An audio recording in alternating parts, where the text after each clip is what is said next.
Hi అండి, అందరికీ నమస్కారం. నేను మీ గోదావరి అమ్మాయిని. మన ఛానల్ని ఫస్ట్ టైం చూసేవాళ్ళు ప్లీజ్ తప్పకుండా ఒక లైక్ ఇచ్చి సబ్స్క్రైబ్ చేసుకోవడం మర్చిపోకండి.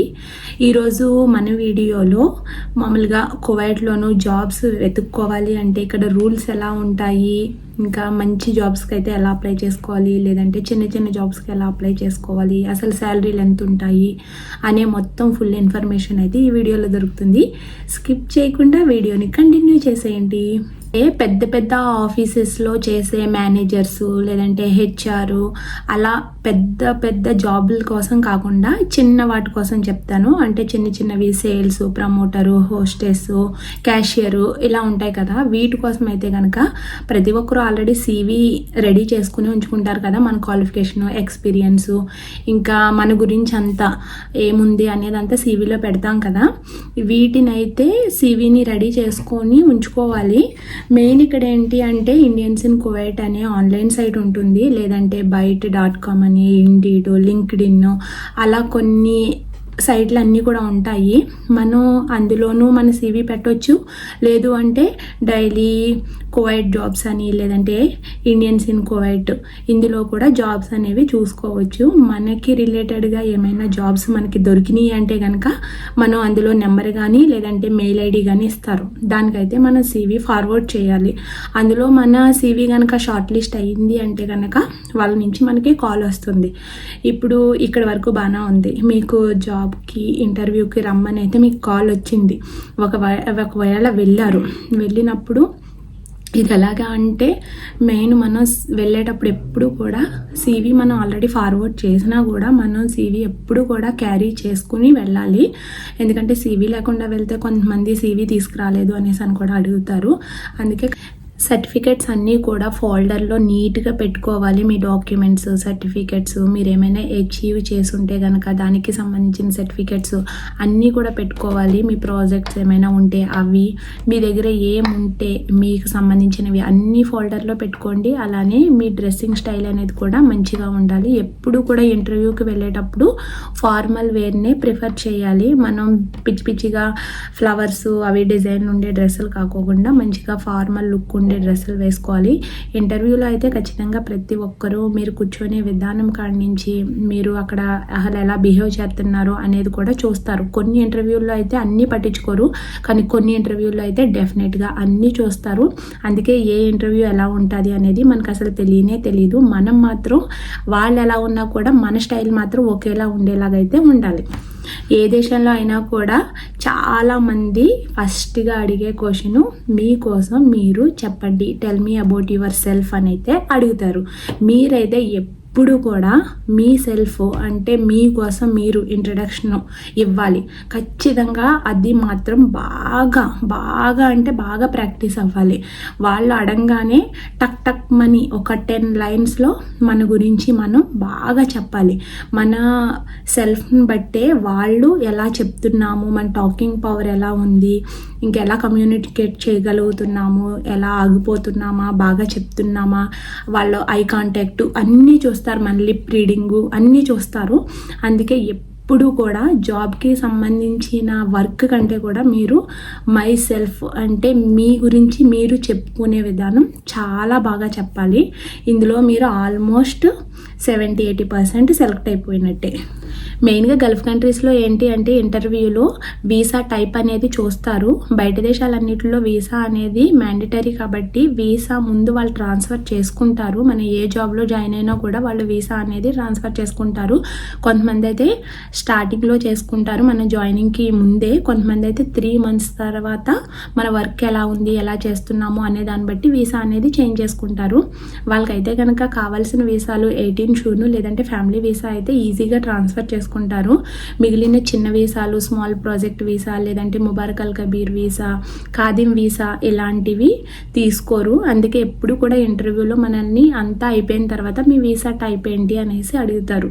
మనది 18 షూర్ను లేదంటే ఫ్యామిలీ అయితే కనుక చాలా ఈజీగా ట్రాన్స్ఫర్ అయిపోతుంది. మెయిన్గా ఫ్యామిలీ వీసా వాళ్ళైతే వాళ్ళ వీసా మీద వాళ్ళు అంటే ఫ్యామిలీ వీసాని డిపెండెంట్ వీసా అంటారు. ఆల్రెడీ మన ప్రీవియస్ వీడియోస్లో చెప్పాను కదా వీసాల కోసం. కావాలితే దాంట్లో దాంట్లో విజిట్ చేసి చూడండి, మీకు వీసాల కోసం మొత్తం ఒక ఐడియా ఉంటుంది. ఇంకా ఫ్యామిలీ వీసా మీద అయితే జాబ్ అనేది చేయడానికి ఉండదు. ఇక్కడ అసలు అలా ఫ్యామిలీ వీసా మీద ఉన్న వాళ్ళు జాబ్ చేయడం అనేది విరుద్ధం అనమాట. దానికోసమని ఖచ్చితంగా వాళ్ళు వీసా అనేది ట్రాన్స్ఫర్ చేసుకుంటారు. ఇప్పుడైతే అందరికీ ఇంపార్టెంట్ అయిన టాపిక్ కోసం చెప్తాను చూడండి. ఎవరైనా కూడా శాలరీయే బాగా రావాలి అని కోరుకుంటారు కదా. ఇంక ఇక్కడైతే cashier, sales, promoter, hostess, waiter, supervisor, ఇంక ఇలాంటి రిలేటెడ్గా ఉన్న జాబ్స్ అన్నిటికీ కూడా 250, 300, 280, 230 అలా ఈ రేంజ్లోనే ఉంటాయి శాలరీలు. ఇంకా పెద్ద పెద్ద కంపెనీలు అయితే కనుక శాలరీ కొంచెం తక్కువ ఇచ్చినా కూడా మెయిన్ బెనిఫిట్స్ అన్నీ కూడా ఇస్తారు. అలవెన్సెస్, టికెట్, పెయిడ్ లీవ్, ఇంకా ట్రాన్స్పోర్ట్, ఇలా అన్నీ ఇస్తారు. ఇంకా కొన్ని చిన్న కంపెనీలు అలాంటివి ఏంటంటే శాలరీ ఇచ్చేస్తారు డైరెక్ట్గా 280, 250 అలాగా. వాళ్ళ అలవెన్సెస్, ఇంకా ట్రాన్స్పోర్టు, ఇవన్నీ కూడా బెనిఫిట్స్ అనేవి ఇవ్వరు. కొన్ని అలా ఉంటాయి, కొన్ని ఇలా ఉంటాయి. మనం వెళ్ళే కంపెనీలు బట్టి అది ఆధారపడి ఉంటుంది. ఇక్కడ మనం ఏ ట్రాన్స్పోర్ట్కి వెళ్ళాలన్నా కూడా బస్సు కానీ లేదంటే ప్రైవేట్ క్యాబ్స్ అలా వెళ్ళాలంటే 15 KD అవుతుంది. బస్ పాస్ అయినా 15 KD ఉంటుంది. ఇంకా ప్రైవేట్ క్యాబ్స్ అయినా కూడా 15 KD తీసుకుంటాయి పర్ మంత్కి. ఇంకా అలానే మనకి అలవెన్స్ ఇచ్చారు అంటే కనుక వాళ్ళు అకామిడేషన్ ఇస్తారు. ఫ్యామిలీ ఉండే వాళ్ళు కాకుండా బ్యాచిలర్స్ చాలామంది కూడా వాళ్ళ అకామిడేషన్లో ఉంటుంది. వాళ్ళ అకామిడేషన్ ఇచ్చారంటే ఖచ్చితంగా ట్రాన్స్పోర్ట్ కూడా ఇస్తారు. ఎందుకంటే అకామిడేషన్ దగ్గర నుంచి వాళ్ళు ట్రాన్స్పోర్ట్ అరేంజ్ చేస్తారు. ఎందుకంటే స్టాఫ్ అందరూ కూడా ఒకే చోట ఉంటారు కాబట్టి ట్రాన్స్పోర్ట్ ఇస్తే వాళ్ళు ఈజీగా టైంకి తీసుకెళ్తారు. లేదు మనకి అలవెన్స్ ఇవ్వలేదు, ట్రాన్స్పోర్ట్ ఇవ్వలేదు అంటే కనుక మనకి శాలరీలోనే ఇచ్చేస్తారు. ఒక 50 KD, 30 KD దీనికి దానికి కలిపి తీసుకోండి అని. ఇంకా ఫుడ్ విషయంకి వస్తే రెస్టారెంట్ ఫీల్డ్లోకి వెళ్ళామంటే కనుక డ్యూటీ మీల్ అనేది ఒకటి ఇస్తారు. వాళ్ళు కుక్ చేసిన ఫుడ్ కానీ లేదంటే వాళ్ళు ఏ రెస్టారెంట్ మెయింటైన్ చేస్తున్నారో దాంట్లో ఏమైతే ఫుడ్ సర్వ్ చేస్తారో అందులో ఏదో ఒక ఫుడ్ కూడా ఇస్తారు. ఇంకా అలా ఇలా ఉంటుంది మీల్ అనేది, లేదంటే అలా కూడా ఉంటుంది.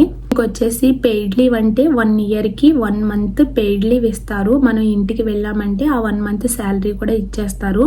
అలానే ఇంకొన్ని కంపెనీస్ అయితే 2 yearsకి ఒక ఫ్లైట్ టికెట్ ఇస్తారు. అంటే 2 yearsలో మనం ఇంటికి వెళ్ళామంటే ఆ మంత్కి పే చేస్తారు మన శాలరీ. ఇంకా అలానే మన ఫ్లైట్ టికెట్కి ఎంత అవుతుందో అంత కూడా ఇస్తారు. కొన్ని కంపెనీలు అయితే ఈ రెండు ఫాలో అవుతాయి.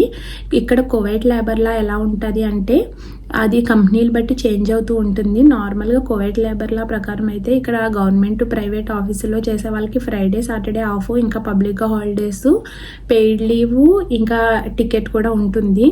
నార్మల్గా కంపెనీల్లో చేసే వాళ్ళకి అయితే కనుక వాళ్ళు ఇచ్చే విధానం ఉంటుంది. పెయిడ్ లీవ్ ఉంటుంది, లేదంటే ఫ్లైట్ టికెట్ ఉంటుంది. 2 ఇవ్వాలని రూల్ అయితే లేదు, అది వాళ్ళ ఇష్టము. ఇప్పుడు నేను చెప్పిన ఈ పొజిషన్స్ అన్నిటికీ కూడా ఓన్లీ షూన్ వీసా లేదంటే డిపెండెంట్ వీసా వాళ్ళకి మాత్రమే వస్తాయి. ఖాదీం వీసా వాళ్ళు అయితే అప్లై చేసినా కూడా జాబ్ అనేది ఇవ్వరు. ఎందుకంటే ఖాదీం వీసా అనేది బయట వీసా కాబట్టి అది ఓన్లీ డ్రైవర్స్కి, ఇంకా బయట వర్క్ చేసే వాళ్ళకి, ఆఫీస్ బాయ్ కానీ ఆఫీస్ గర్ల్ కానీ అలాంటివే వస్తాయి.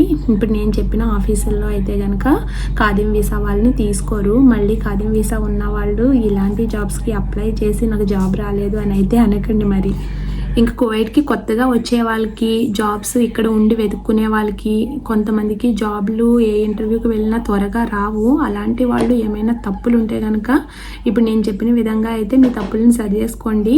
నేను చెప్పిన రూల్స్ అన్నీ ఫాలో అవ్వి మీరు సేమ్ ఇదే విధంగా కనుక ఇంటర్వ్యూని అటెండ్ చేయగలిగారు అంటే ఖచ్చితంగా మీకు జాబ్ వస్తుంది. నిజంగా కూడా ఈ వీడియో యూస్ఫుల్ అవ్వాలి, ఖచ్చితంగా జాబ్ కొట్టాలి అని అయితే మనస్ఫూర్తిగా కోరుకుంటున్నాను. అందరికీ కూడా ఆల్ ది బెస్ట్ అండి నా తరపు నుంచి. నేనైతే ఈ వీడియోలో నాకు తెలిసిన విషయాన్ని, ఇంకా నేను ఫేస్ చేసినవి, నేను ఇంకా మీకోసం తెలుసుకొని అంతా ఇన్ఫర్మేషన్ని గ్యాదర్ చేసి అయితే ఈ వీడియోలో చెప్పాను. మీకు డౌట్స్ ఉంటే నిజంగా ఏమైనా అడగాలనుకుంటే కామెంట్ చేయండి, ఓకేనా? వీడియో కనుక ఫస్ట్ టైం విజిట్ చేస్తే సబ్స్క్రైబ్ చేసుకోవడం మర్చిపోకండి. మరొక మంచి వీడియోతో మళ్ళీ మీ ముందుకు వస్తాను. అంతవరకు నమస్కారం, బాయ్ బాయ్.